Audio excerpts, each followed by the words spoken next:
109 វ៉ុលដោយសារតែយើងវាស់នេះអាចចុង1ម៉ែត្រមួយនេះអត់ដល់ខ្សែទេឃើញទេ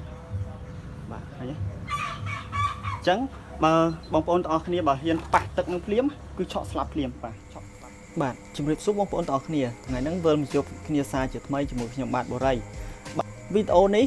ខ្ញុំនិយាយទៅលើ disjunctor ឆក់លោតដដែលប៉ុន្តែខ្ញុំចង់បញ្ជាក់បងប្អូនទាំងអស់គ្នាមិនមែនខ្ញុំហាមបងប្អូនទាំងអស់គ្នាមិនឲ្យប្រើ disjunctor ឆក់លោតទេបាទអញ្ចឹងខ្ញុំនៅតែ recommend ឲ្យបងប្អូនទាំងអស់គ្នាទិញ disjunctor ឆក់លោតមកប្រើដដែលបាទមកប្រើដដែលប៉ុន្តែក្នុងវីដេអូនេះខ្ញុំចង់ពន្យល់បងប្អូនទាំងអស់គ្នាឲ្យកាន់តែច្បាស់ពីដំណើរការរបស់ disjunctor ឆក់លោតបាទហ្នឹងហើយអញ្ចឹង disjunctor ឆក់លោតវាមានតួនាទីការពារទៅលើការឆក់មនុស្សក្នុងករណីដែលឆ្លងចរន្តអគ្គិសនីដោយមកលើគ្រឿងទទួលដោយមិនដឹងខ្លួនដែលយើងប៉ះទៅហើយដៃជើងយើងអីហ្នឹងប៉ះជាមួយនឹងដីឬប៉ះជាមួយនឹងវត្ថុអ្វីដែលអាចចម្លងចរន្តអគ្គិសនីទៅប៉ះមួយដីអញ្ចឹងគឺវាអាចការពារយើងបានបាទអញ្ចឹងថ្ងៃនេះខ្ញុំមានសំណួរថ្មីមួយទៀតដើម្បីឲ្យបងប្អូនទាំងអស់គ្នាឆ្លើយហើយខ្ញុំនឹងបកស្រាយនៅខាងចុងវីដេអូបាទខ្ញុំចង់សួរថាតើdisjunctor ឆក់លោតនេះអាចការពារការឆក់មនុស្សនៅលើផ្ទះឈើបានដែរឬទេ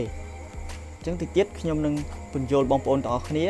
ហើយខ្ញុំលើកឧទាហរណ៍ឲ្យបងប្អូនទាំងអស់គ្នាកាន់តែងាយយល់បាទតោះអញ្ចឹងឥឡូវមុននឹងខ្ញុំបកស្រាយនៅសំណួរហ្នឹងខ្ញុំសូមបញ្ជាក់បងប្អូនទាំងអស់គ្នាបន្តិចបាទអញ្ចឹង disjunctor ឆក់លោតមានតួនាទីការពារទៅលើការឆក់មកលើមនុស្សដែលមានចរន្តអគ្គិសនីរត់ឆ្លងកាត់តួខ្លួនមនុស្សបញ្ជូនទៅប៉ះជាមួយដីបាទបានន័យថាយើងប៉ះជាមួយគ្រឿងទទួលណាមួយឧទាហរណ៍ថាកង្ហារនេះមួយចុះបាទកង្ហារនេះវាខ្លួនវាសត់ដែកបាទអញ្ចឹងច្រែងអីដែកទាំងអស់ឧទាហរណ៍ថាកង្ហារហ្នឹងវាឆ្លងជ្រាបចរន្តអគ្គិសនីខាងភ្លើងបាទខាងខ្សែដែលមានភ្លើងវាជ្រាបមកលើតួខ្លួនវាដែលសុទ្ធតែជាដែកនេះបាទអញ្ចឹងវាបានន័យថាតួខ្លួនវាទាំងអស់ហ្នឹងគឺសុទ្ធតែមានភ្លើងអញ្ចឹងកាលណាយើងប៉ះទៅលើកង្ហារហ្នឹងភ្លឹបបាទយើងប៉ះអញ្ចឹងចរន្តភ្លើងវារត់ឆ្លងតាមដៃយើងអញ្ចឹងបាទរត់ឆ្លងតាមដៃយើងអញ្ចឹងបញ្ជូនតាមរយៈតួខ្លួនយើងទៅប៉ះជាមួយដីដែលជើងយើងជាប់ជាមួយដីបាទអញ្ចឹងពេលហ្នឹង disjunctor វាទទួលសញ្ញាបានថាចរន្តភ្លើងឆ្លងលើស30 មីលីអាំពែអញ្ចឹងវានឹងធ្វើការលុបដាច់ចេះភ្លាមបាទហ្នឹងប៉ុន្តែក្នុងករណីមួយទៀតដែលគ្រោះថ្នាក់ដែលបងប្អូនទាំងអស់គ្នាអត់ដែរចាប់អារម្មណ៍បាទគឺក្នុងករណីដែល disjunctor ឆក់លោតឆក់នៅលើខ្លួនយើងដែលអត់មានប៉ះជាមួយដី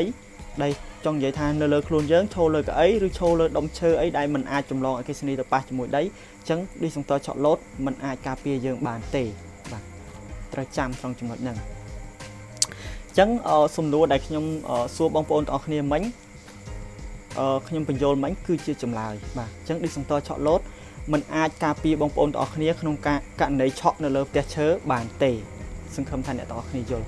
បាទអញ្ចឹងបងប្អូនទាំងអស់គ្នាទិញ disjunctor ជាងណាក៏ដោយបងប្អូនទាំងអស់គ្នាឲ្យគាត់ពិសោធន៍នៅលើផ្ទះឈើខ្ញុំជឿជាក់ 100% គាត់មិនហ៊ានពិសោធន៍ជូនបងប្អូនទាំងអស់គ្នាទេអញ្ចឹងវីដេអូនេះខ្ញុំផ្ដាំទៅលើជាង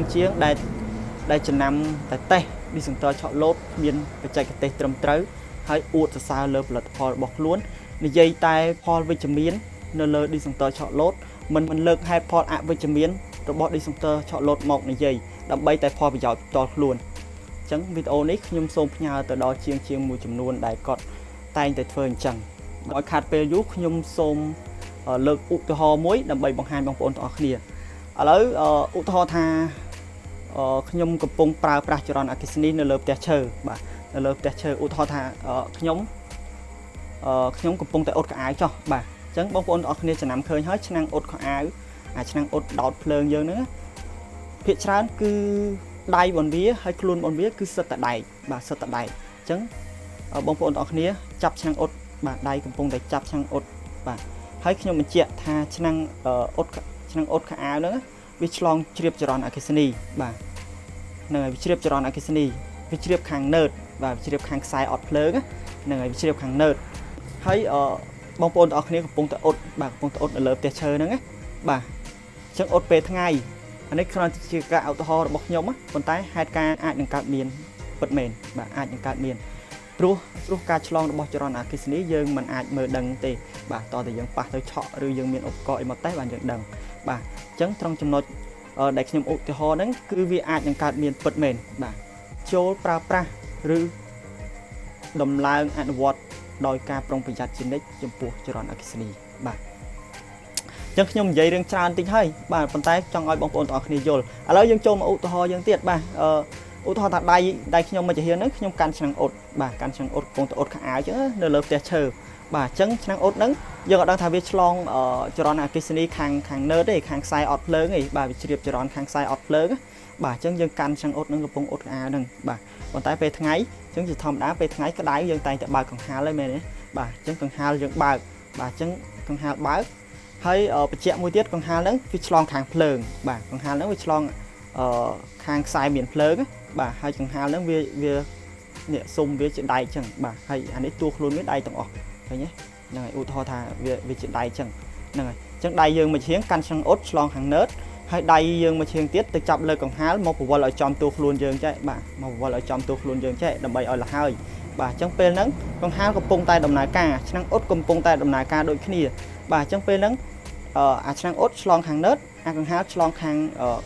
ជ្រាបចរន្តខាងហ្វាអញ្ចឹងយើងចាប់ពឹបពេលហ្នឹងគឺជាប់នៅនឹងតែម្ដងទោះផ្ទះហ្នឹងមានឌីសង់ទ័រឆក់លោតក៏ដោយគឺឆក់ស្លាប់ភ្លាមបាទខ្ញុំបញ្ជាក់ត្រង់ចំណុចហ្នឹងមូលហេតុអីបាទមូលហេតុពេលដែលយើងចាប់អញ្ចឹងបាទដៃម្ឆៀងយើងខាងណឺតហើយដៃម្ឆៀងចាប់កង្ហារដៃឆ្លងខាងហ្វាបាទអញ្ចឹងខ្លួនយើងពេលហ្នឹងចរន្តអគ្គិសនីកំពុងតែរត់ឆ្លងកាត់ខ្លួនយើងពីកតុយខ្សែមួយឈៀងទៅកតុយខ្សែមួយឈៀងបាទអញ្ចឹងខ្លួនយើងខ្លាចទៅជាគ្រឿងទទួលមួយបាត់ហើយពេលហ្នឹងបាទខ្លាចជាគ្រឿងទទួលមួយហើយជើងយើងនៅឈរលើផ្ទះក្តារហ្នឹងបាទនៅឈរលើផ្ទះក្តារហ្នឹងពេលហ្នឹងគឺឆក់ស្លាប់ភ្លាមអត់មានចរន្តបញ្ជូនឆ្លងទៅប៉ះជាមួយដីអីទេបាទពេលហ្នឹងគឺឆក់ស្លាប់ភ្លាមបងប្អូនគ្នាឥឡូវខ្ញុំនឹងតេស្តឲ្យបងប្អូនទាំងអស់គ្នាមើលនៅកន្លែងសើមបាទហើយយើងយកភ្លើងនេះនៅតេស្តជាមួយនឹងឌីសង់ទ័រឆក់លោតបងប្អូនគ្នាហើយបន្ទាប់មកយើងទៅតេស្តនៅលើផ្ទះឈើទាំងអស់គ្នាតឥឡូវមើលខ្ញុំទាំងអស់គ្នាបាទ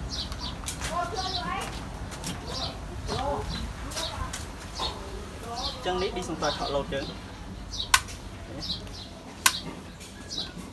ឥឡូវខ្ញុំដកព្រីចូល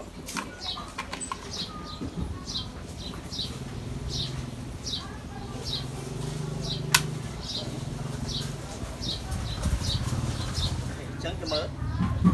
ខ្ញុំមកតេស្តឲ្យអ្នកអស់គ្នាមើលបាទអញ្ចឹងបើជើងខ្ញុំអត់សើមក៏ខ្ញុំអត់ហ៊ានយកខ្សែភ្លើងហ្នឹងមកគោះជាមួយដែរ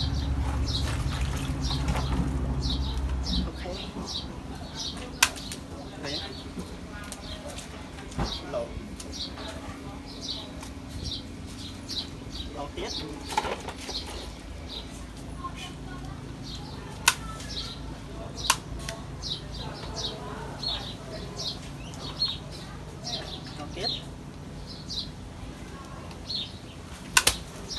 លោក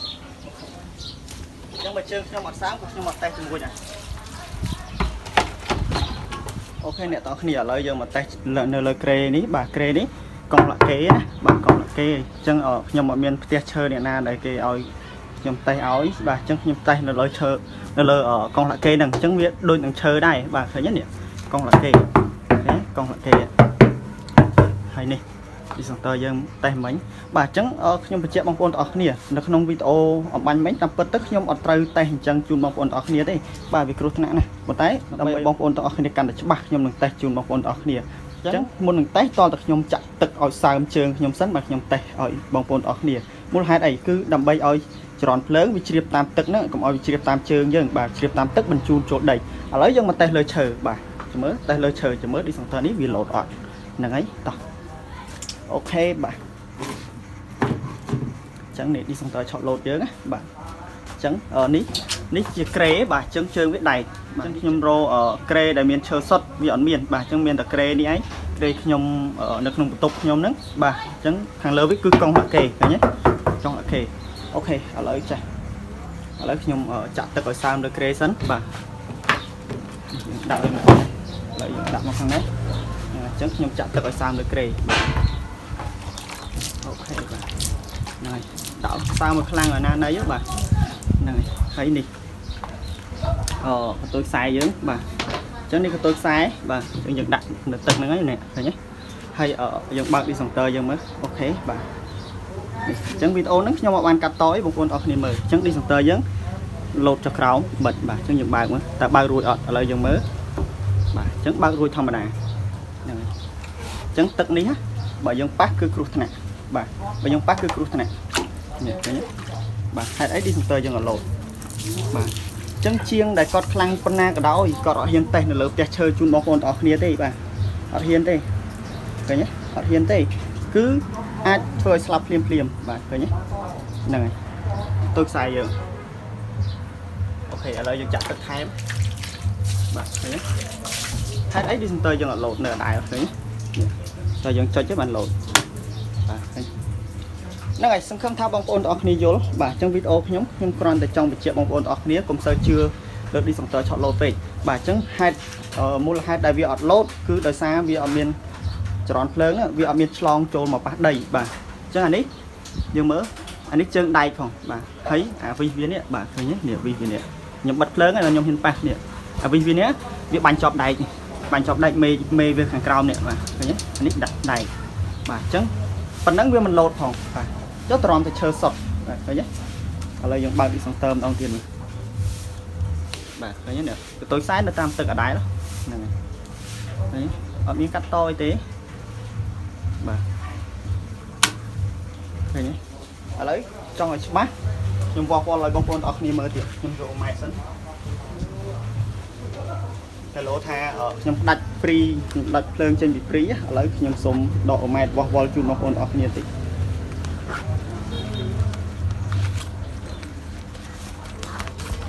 អូខេចាំតិចបងប្អូនចាំតិចរៀងវែងតិចដោយសារខ្ញុំអត់កាត់តអញ្ចឹងខ្ញុំកាន់កាមេរ៉ាដៃឆ្វេងយើងញ័រតិចដៃអត់នឹងអូខេបាទឥឡូវនេះយើងយកម៉ែត្រមកយើងកាច់មកកលីបវល់អូខេបាទកាច់មកកលីបវល់ហ្នឹងហើយឃើញទេបាទអញ្ចឹងយើងដាក់ម៉ែត្រឈប់ខ្ញុំដាក់ម៉ែត្រស្គាល់ឲ្យផុតទឹកតិចកុំឲ្យខូចអូខេបាទឥឡូវយើងដាក់ម៉ែត្រហ្នឹងហើយហើយមើលខ្ញុំវាស់អាទឹកហ្នឹងគឺមានភ្លើងតោះឥឡូវយើងបើក dispenser សិនបើក dispenser សិនអូខេបាទយើងបើកមកហ្នឹងហើយឃើញទេនេះ dispenser យើងបើកអត់មានបិទទេបាទឥឡូវយើងវាស់មើលទឹកហ្នឹងមើល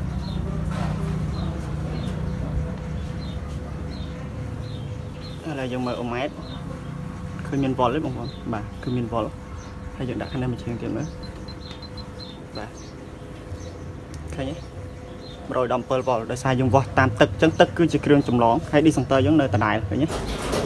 ខ្ញុំពិបាកថតតិចអត់មានអ្នកជួយកាន់កាមេរ៉ាហើយវាសុទ្ធតែទឹកផងឃើញទេបាទមិនដែរអញ្ចឹងអត់មានភូតកុហកអីបាទ109វ៉ុលដោយសារតែយើងវាស់នេះអាចចុងម៉ែត្រមួយនេះអត់ដល់ខ្សែទេឃើញទេបាទឃើញទេអញ្ចឹងបើបងប្អូនទាំងអស់គ្នាបើហ៊ានប៉ះទឹកនឹងភ្លាមគឺឆក់ស្លាប់ភ្លាមបាទឆក់ស្លាប់ភ្លាមហ្នឹងហើយអញ្ចឹងមានតែប៉ុណ្្នឹងមូលហេតុដូចដែលខ្ញុំបញ្យល់នៅខាងដើមវីដេអូអញ្ចឹងបាទអញ្ចឹងសង្ឃឹមថាអ្នកទាំងអស់គ្នានឹងយល់វីដេអូនេះបាទអញ្ចឹងអរគុណបាទអញ្ចឹងមុននឹងជឿទុកចិត្តទៅលើ dispenser ឆក់លោតយើងត្រូវដឹងឲ្យស្គាល់វាឲ្យច្បាស់បាទអញ្ចឹងមូលហេតុអញ្ចឹងបើបងប្អូនទាំងអស់គ្នាចង់ដោះស្រាយនៅបញ្ហាវាអត់លោតការឆក់នៅលើផ្ទះឈើបាទអញ្ចឹងវាកម្រមានករណីហ្នឹងវាកម្រមានប៉ុន្តែបើបងប្អូនទាំងអស់គ្នាចង់ដោះស្រាយបងប្អូនទាំងអស់គ្នាត្រូវភ្ជាប់ខ្សែដីតាមព្រីឲ្យបានត្រឹមត្រូវបាទដើម្បីការពារបាទអញ្ចឹងក្នុងករណីហ្នឹងគឺស្លាប់ភ្លាមបាទស្លាប់ភ្លាមតែម្ដងបាទអញ្ចឹងបានខ្ញុំបញ្ជាក់ថា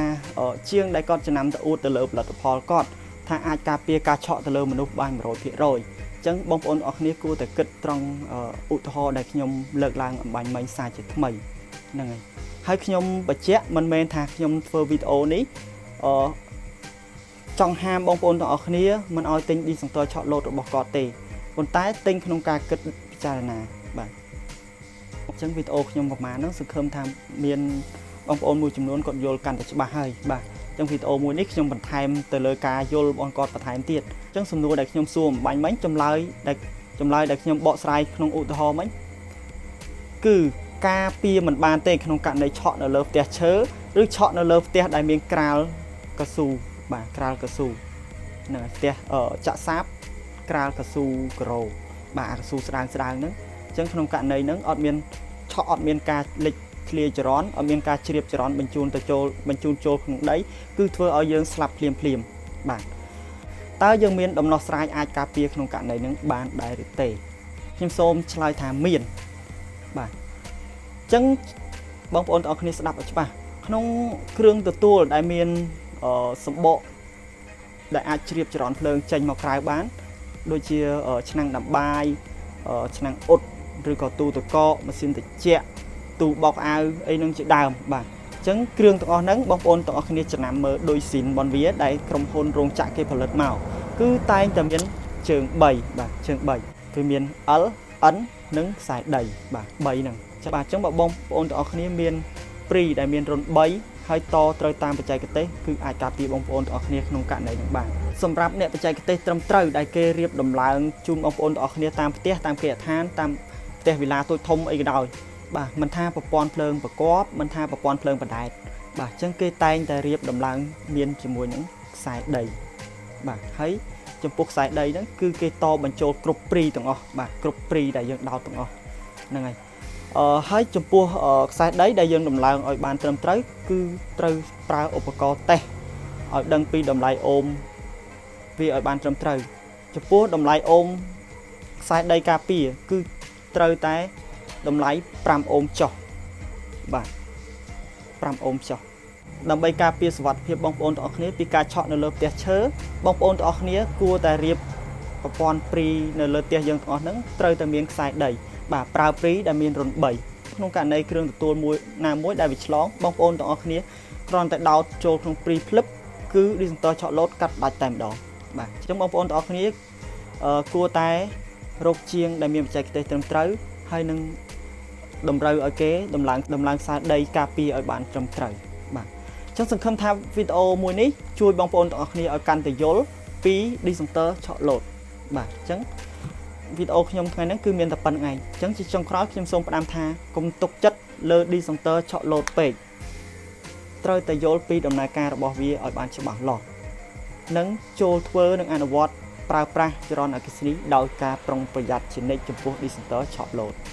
បាទអញ្ចឹងអរគុណវីដេអូខ្ញុំថ្ងៃនេះគឺមានតែប៉ុណ្្នឹងឯងអរគុណសម្រាប់ការតាមដានវីដេអូនេះពីដើមដល់ចប់បាទអរគុណជួបគ្នានៅវីដេអូក្រោយបាយបាយ